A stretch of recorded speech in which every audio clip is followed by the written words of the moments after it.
요한복음을 우리가 굉장히 잘 알고 있다고 생각을 하지만 사실은 요한복음이 굉장히 어려운 책입니다. 요한복음은 아주 좀 여러 가지가 많이 담겨 있기 때문에 요한복음은 신학적으로도 좀 말이 많은 책이고요. 그럼에도 불구하고 우리들에게는 마태복음, 마가복음, 누가복음보다는 훨씬 메시지가 많은 책이죠. 안 그러신가요? 여러분이 마가복음을 읽었을 때하고 요한복음을 읽었을 때하고 어디가 은혜가 더 많이 와요? 그렇잖아요. 그러니까 여러분이 외우고 있는 성경 구절 중에 마가복음에 있는 구절을 많이 외워요? 요한복음에 있는 구절을 많이 외워요? 요한복음에 있는 구절을 훨씬 많이 외워요. 왜냐하면 요한복음에 있는 메시지가 거의 우리가 생각하고 깨달음을 얻을 거라고 생각하는 거하고 맞다는 얘기예요. 그러니까 무슨 얘기냐면 우리는 약간 헬라 철학적인, 그러니까 설교를 하잖아요. 제가 설교를 할 때 이렇게 본문을 가지고 논리적으로 이렇게 풀어서 설교를 하면 교인들이 지루해요. 재미없어 해요. 근데 이렇게 제가 선문답처럼 뭐를 탁 던져서 지금 성도들이 가시는 길이 어딥니까? 이렇게 설교를 하잖아요. 되게 좋아라 그래요.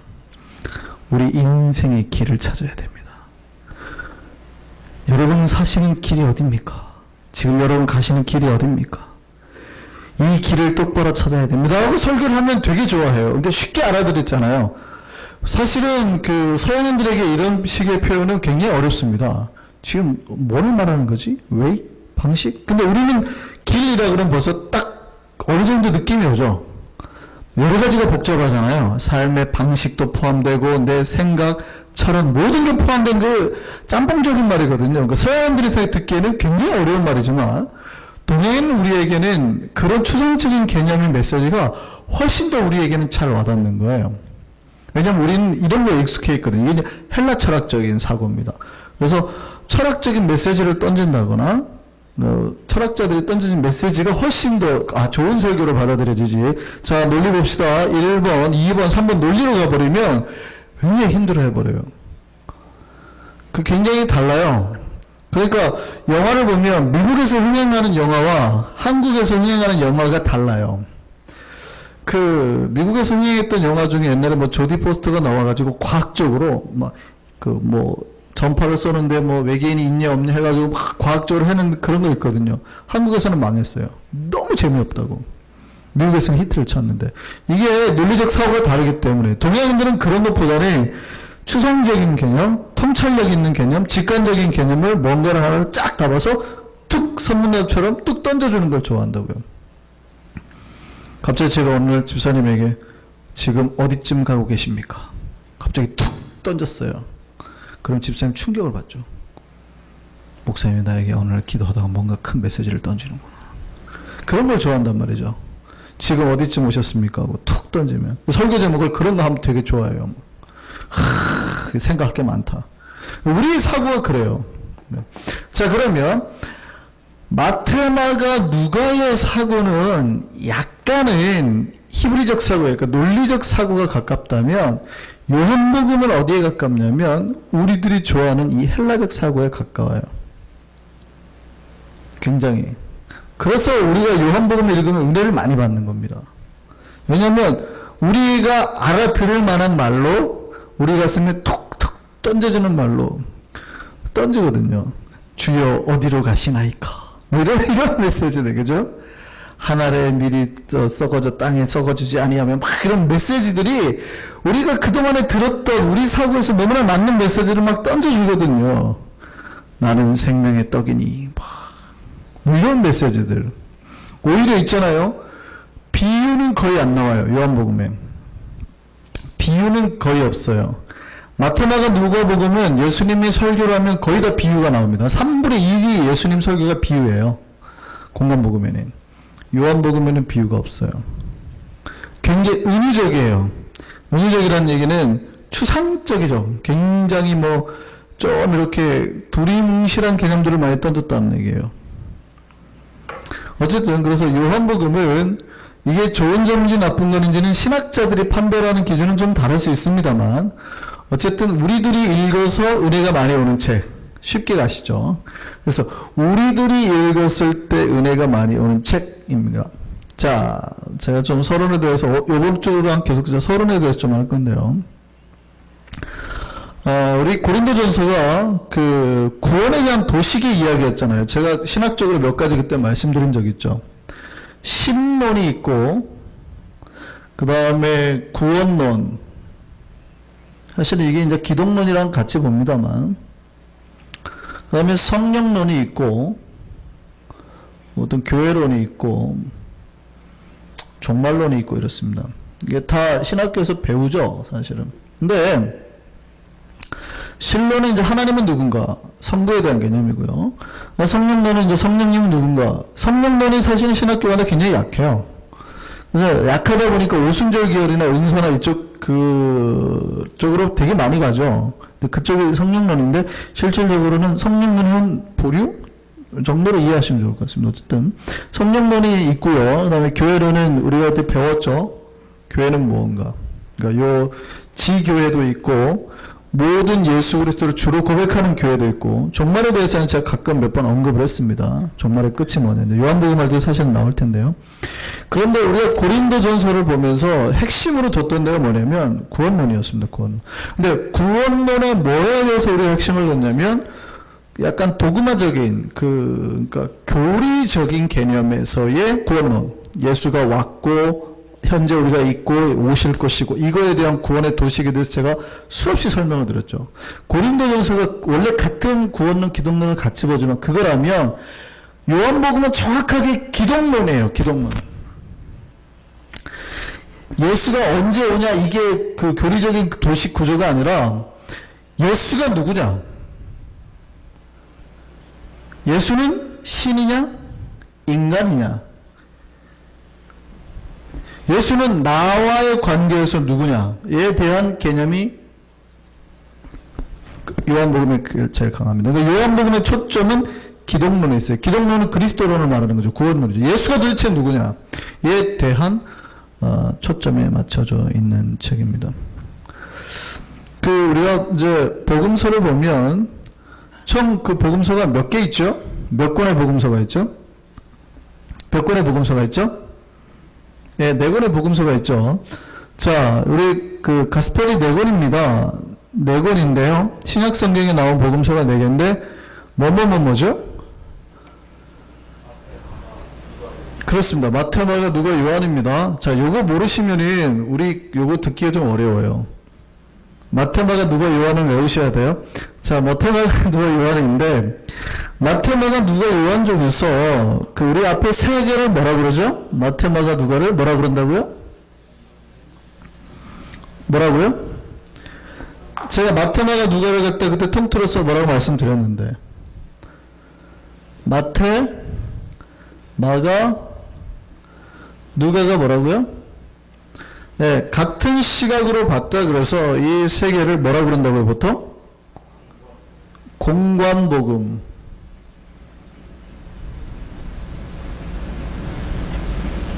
그 다음에 요한복음만 다른 거예요. 그러니까 그 얘기는 요한복음은 그 특징이나 이런 게 굉장히 다르다는 거예요. 마태, 마가, 누가가 조금씩 달라요. 다르지만 그 다름의 차이가 크지 않아요. 굉장히 비슷한 뉘앙스로 가는데 요한만 굉장히 독특하게 말하는 표현이나 예수에 대한 그런 신학적인 틀이나 이런 게 많이 달라요. 이렇게 공간복음이라고 말하는 거는 18세기 독일 신학자였는데요. 그리스바흐라는 사람이 그 이후로 계속 복음서라 그래요. 그리고 이제 요한복음은 워낙 다르기 때문에 4번째 복음, 그래서 The First Gospel이라고도 부르기도 합니다. 자, 그 사람들은 그게 이제 전통적인 우리 신학적인 틀이에요. 자, 그래서 요한복음과 공간복음은 유사점이 있죠. 우리가 그러니까 마태복음을 읽고 요한복음을 읽었을 때의 유사점이 있죠. 뭡니까? 예수님이 뭐 세례를 받았다거나 갈릴리로 여행을 갔다거나 뭐 베드로의 고백이랄지 그 유사점들이 있어요. 그죠? 제가 지금 어려운 말 하는 거 아니죠? 유사점이 있습니다. 분명히 우리가 유사점이 있어요. 그런데 굉장한 차이점이 있어요. 어떤 차이가 있을까요? 여러분이 지금 자 마태, 마가, 누가와 요한복음의 차이점 뭐가 있을까요? 딱 떠오르는 차이점이 뭐가 있습니까? 처음에 마태복음이나 누가복음 뭐로 시작해요? 마태복음하고 누가복음 뭐로 시작해요? 족보로 시작하잖아요. 족보로 시작하잖아요. 아브라함이 누구를 낳고로 시작하잖아요. 그러니까 예수님의 그 출생, 예수님의 그 계보, 그다음 마가는 예수님의 사역부터 바로 시작합니다. 그러니까 예수님의 뭐가 중요하냐면 이 사람들에게는 역사성, 물론 요한복음에 역사성이 없다고 보는 신학자도 있지만 요즘 신학자는 그렇게 안 봅니다만 주로 예수님이 어디에 태어났냐에 초점을 두고 있다면 요한은 예수님이 그렇게 태어나고 있지 않죠. 어떻게 태어납니까? 예수님은 원래 어디 계셨어요? 어디? 그러니까 여기 마태, 마가, 누가를 보면 예수님은 누구에게 낳았어요? 마리아에게서 낳았잖아요. 그런데 요한복음을 보면 누가 낳고? 아니죠. 스스로 계셨잖아요. 언제요? 태초에 이미 태초에 그 요한복음 1장이잖아요. 보세요. 태초에 누가 계셨다고요? 말씀이 계셨다고요. 태초에 말씀이 로고스예요. 태초에 말씀이 있었는데 그 말씀이 누구와 함께 있었고 2절 보세요. 누구와 함께 있었고 1절 보세요. 말씀이 누구와 함께 계셨고 하나님과 함께 계셨고 그런데 독특한 게 그 말씀이 누구라고요? 하나님이라고. 하나님과 함께 있는 그 말씀도 하나님이었다고요. 그래서 여기서 성부와 성자의 위격이 같다는 얘기예요. 말씀이 하나님과 함께 있었는데 그 말씀도 하나님이라고요. 보통 그래서 우리가 성부 하나님, 성자 하나님, 성령 하나님 이렇게 쓰죠. 우리는 하나님 그려버리면 항상 성부 하나님을 떠올리는 경향이 있는데 실질적으로 물론 처음에는 여기서는 성부 하나님을 처음에 말하는 겁니다만 하나님은 그래서 세 분인 거예요. 그 세 분의 격이 같은 게 삼위일체입니다.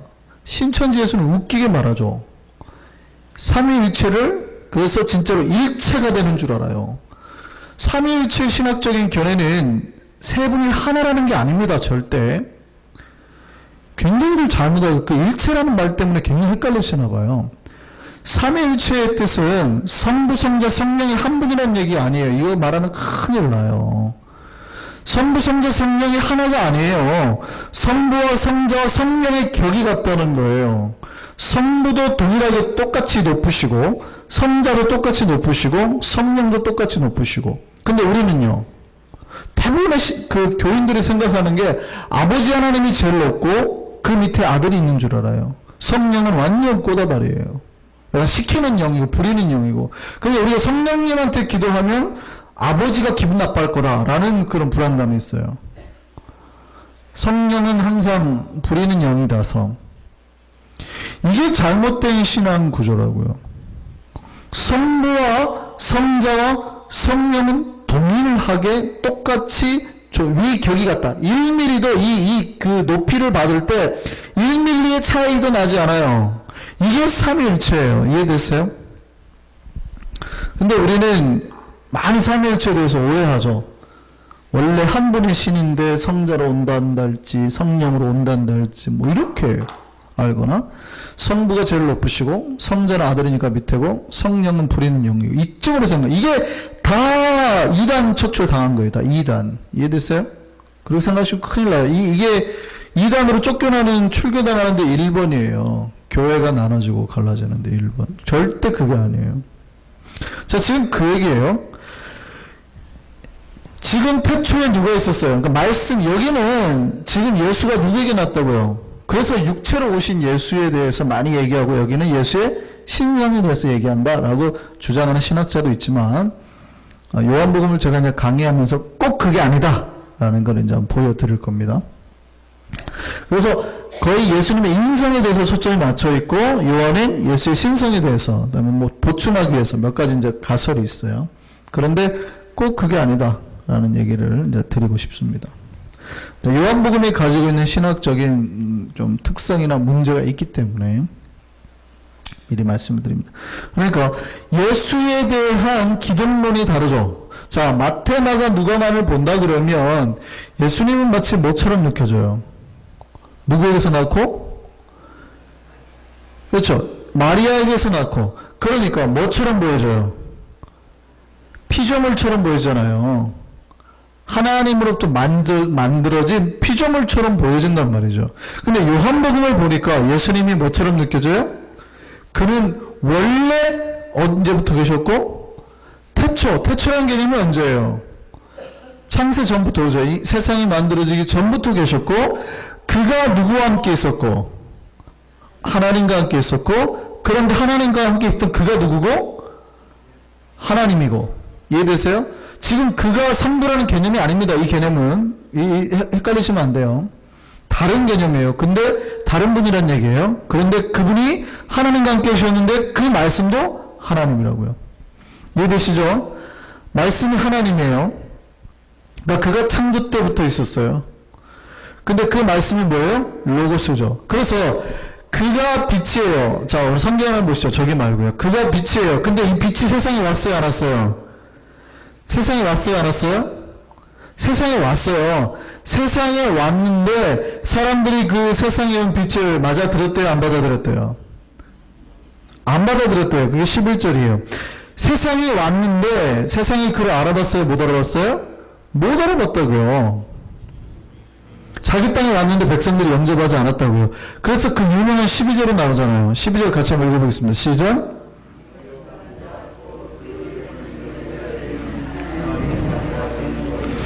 이게 누구를 영접하는 거예요?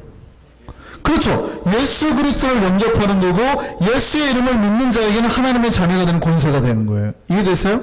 그러니까 태초의 말씀이 하나님이신데 말씀이 빛으로 세상에 오셨어요. 이해됐어요? 그 빛으로 오신 예수 그리스도를 영접하면은 그 믿으면 뭐가 돼요? 하나님의 자녀가 된다고요. 이해되세요? 여기가 요한복음이 완전히 다른 예수 그리스도에 대한 기준을 따로 정하고 있는 거예요. 지금 공관복음과 요한복음에 이런 차이가 있어요. 그러니까 요한복음은 독특하게 예수님이 인간으로 태어났다거나 뭐 동정녀 탄생이 있다거나 족보에 대한 이야기를 하지 않습니다. 왜 그럴까요? 어디에 좀 더 포커스가 맞춰 있으니까? 네, 신성에 조금 포커스가 더 맞춰 있으니까. 그래서 요한복음의 특징적인 것이 그래서 예수님이 마가복음 같은 경우는 예수님의 그 순환에 대해서 거의 포커스가 맞춰져 있어요. 예수님이 고통스럽게 죽고 힘들게 죽고. 근데 요한복음에는요, 그렇게 안 죽거든요. 마지막에 죽을 때 어떻게 하고 가냐면 십자가에서 요한복음 마지막 하는 말씀이 다 이루었다 이러고 가셔버리거든요. 아버지 나를 왜 버리셨나이까 뭐 이런 얘기도 별로 안 하세요. 다 이루었다. 별로 고통스럽지 않게 가시거든요. 그 이유가 특징적인 예수의 좀 더 뭐에 포커스가 맞춰져 있어요? 예, 그런 부분이 있어요. 그래서 나중에 영지주의자들이, 영지주의가 바로 예수의 육체 쪽에, 육체를 부인하는 거죠.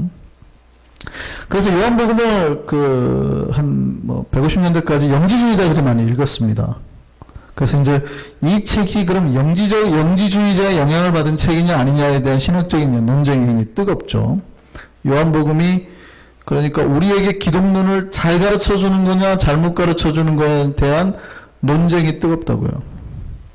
우리는 요한복음을 읽었을 때 은혜를 많이 받지만 신학적으로는 예수의 기독론이 맞냐 틀리냐 하는 아주 중대한 사건이 되는 책이죠. 어쨌든 우리는 이제 요한복음을 다 정경으로 받아들이기 때문에 문제는 없고요. 그런데 꼭 그게 아니다라는 걸 제가 보여드리려고 하는 거예요. 그러면 요한복음이 예수의 신성에는 포커스가 맞춰져 있는 거냐가 아니라고요. 그게 정반대예요. 오히려. 왜냐하면 이제 뒤에 제가 한번 설명드릴게요. 어쨌든 마태, 마가, 누가와 요한복음은 많이 차이가 납니다. 그래서 예수님의 말씀 소재가 많이 달라요. 우리가 그 차이점이 좀 있다는 걸 알고 이제 설교를 좀 드려야 됩니다. 주제도 달라요. 공간복음에는 그 예수님이 설교했던 말씀의 주제가 다 하나님 나라입니다.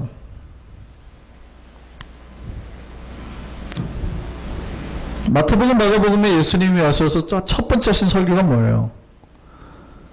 뭐죠? 회개하라, 천국이 가까웠느니라예요. 세례요한이 했던 것도 마찬가지고. 그러니까 마태복음이나 마가복음을 보면 내가 하나님의 나라, 천국을 전하러 왔다고 말하거든요. 하나님의 나라를 대해서. 그런데 그 요한복음에는 그 하나님의 나라에 대한 개념이 없습니다. 그리고 영생에 대한 개념이 들어오죠. 종말에 대해서도 다릅니다. 자, 제가 지난번에 종말에 대해서 설명을 했습니다. 이 종말이 굉장히 종합적인 설명의 도식 구조인데요. 예수님이 십자가에 죽으셨고 이제 재림하신단 말이죠. 근데 현재를 살고 있는 데는 우리는 여기가 있어요. 우리가 구원을 받았다고요, 안 받았다고요? 우리가 구원을 받았다고요, 안 받았다고요?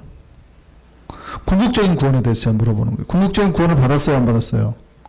안 받았어요, 궁극적인 구원. 왜냐하면 예수님이 재림을 하셔야 받는 궁극적인 구원을 안 받았어요. 이게 뭐예요? 미래에 다가올 종말적인 재림이에요. 이게 종말적인, 그냥 우리가, 물론 이 종말은 이렇게 거꾸로 온다고 말씀을 드렸습니다. 예수님이 오셔야 종말이 오는 거니까 우리가 어떤 종말이 있을 때를 향해서 나아가는 게 아니라고요. 그러니까 지구가 파괴된다고 종말이 오는 게 아니에요. 이해되세요?